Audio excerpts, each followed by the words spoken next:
Ar finansiālu, politisku un morālu Ventspils pašvaldības atbalstu Ventspils tehnikumam izdevies pirmajam Latvijā izstrādāt būvniecības projektu.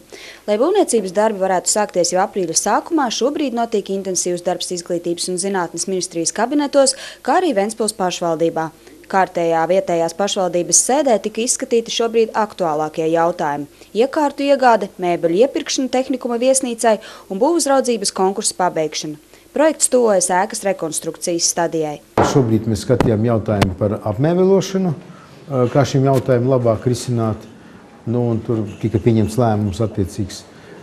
Tad, protams, mēs skatījām būvuzraudzības konkursa pabeigšanu, un jautājums bija par projekta vadības vienības būtisko pastiprināšanu. Projekts nonāk stadijā, kad sāksies būvniecības darbi, aprīkuma iepirkšana un pat iekārtošana, jo tas termiņš ir pusotras gads ārkārtīgi saspiests. Saskaņā ar būvniecības projektu tehnikuma viesnīcā palielināsies vietu skaits.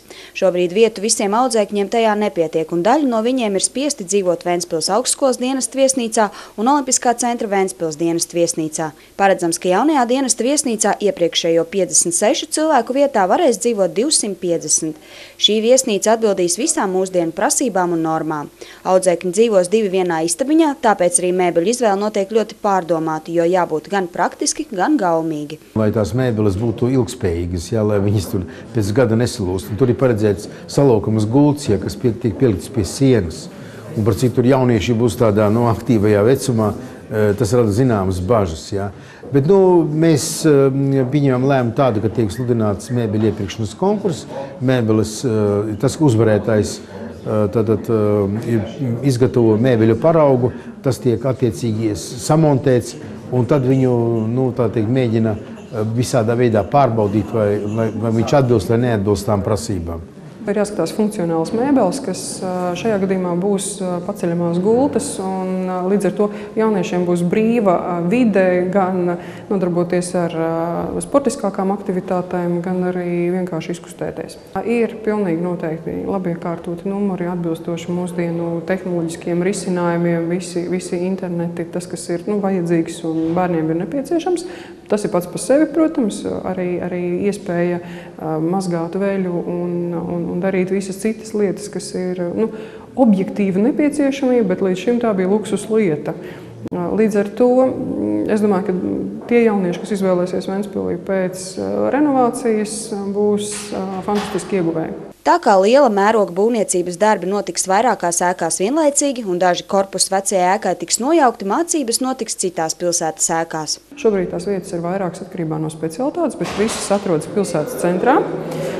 Līdz ar to nebūs jābrauc uz Pārventu vai citām vietām, kas varētu radīt sarežģījumus un papildus izmaksas mūsu skolas audzēkņiem. Līdz ar to detalizētu informāciju mēs arī skolas audzēkņiem sasaucot sapulci, skolas audzēkņu pārstāvju sapulci, visi bērni arī visu zinās, ar katru jaunieti tiek slēgts arī līgums par konkrēto mācību vietu, par konkrēto aprīkojumu, kurš tiks izmantots šajā pārejas periodā. Un līdz ar to es domāju, ka visi tie tehniskie jautājumi tiks atrisināti. Skolēnu jaunatnes nama telpās Lielajā ielā 7 atradīsies tehnikuma administrācija. Teorētiskās zināšanas apgūs viesnīcu pakalpojumu speciālisti, grāmatveži, ēdināšanas pakalpojumu speciālisti, bārmeņi, pavāri un kuģu pavāri. Savukārt 6. vidusskolas telpās atradīsies teorētisko un praktisko mācību nodarbību telpas elektriķiem, elektroniķiem un mehatronisko sistēmu tehniķiem.